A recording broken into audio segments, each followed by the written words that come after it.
でも違った。海の向こうにいるのは敵だ。 There's something really sad about Eren when he finally reaches the sea. For so much of this story, he's been the guiding light, but there's no end in sight for him now. No clear enemy to defeat, just a dim and unending road. This was supposed to be the end of Attack on Titan, the climax of Eren's dream to finally reach the sea and set forth on an amazing adventure. But the reality is that there is no happy ending for him now. No paradise at the end of the rainbow. Just more of the same. And it's written all over his face too. Eren's dream is dead. これ以上はもういやまだだこの程度じゃ足りない We could all use a friend like Armin. As Eren is standing there, staring out across the sea, mourning the death of his childhood, Armin's clinging to a seashell, struggling to believe his eyes, smiling. All along, he was right. The world is full of strange and beautiful things. That's why Levi chose to bring him back and not Erwin. Because deep down, he knew that Armin imagines a place that extends beyond their cruel world.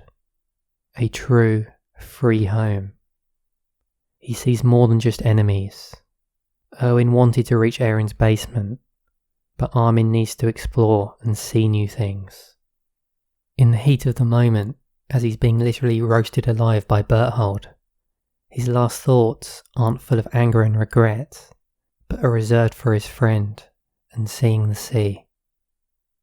He's not the flashiest or the strongest, but he wrings out every last drip of his life for his friend.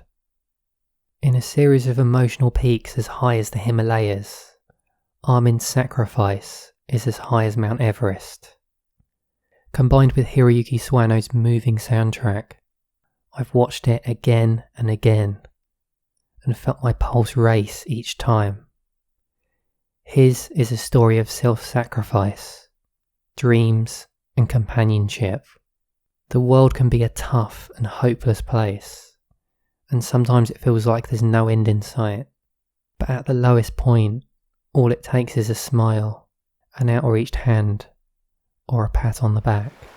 ほら言っただろうエレン商人が一生かけても取り尽くせないほどの巨大な塩の湖があるって僕が言ったこと間違ってなかっただろ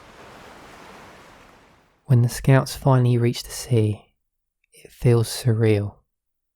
Having gone further than they ever dreamt possible, they are standing at the edge of their known world.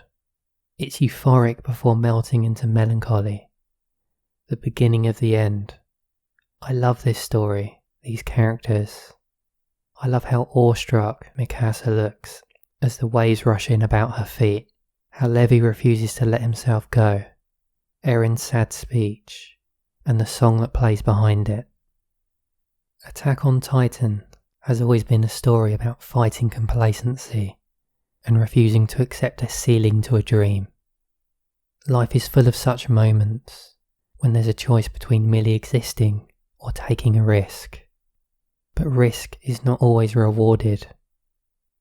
Eren looks like a lost soul. He's no longer the bright-eyed boy. There is no righteous path for him to follow, no correct way, yet he's still carrying everyone's expectations. Becoming an adult is learning to cope with others' expectations of you. You put on a brave face, reassure them that it's okay, but in a quiet moment, the doubts creep in. Was I right? Do I know what I'm doing?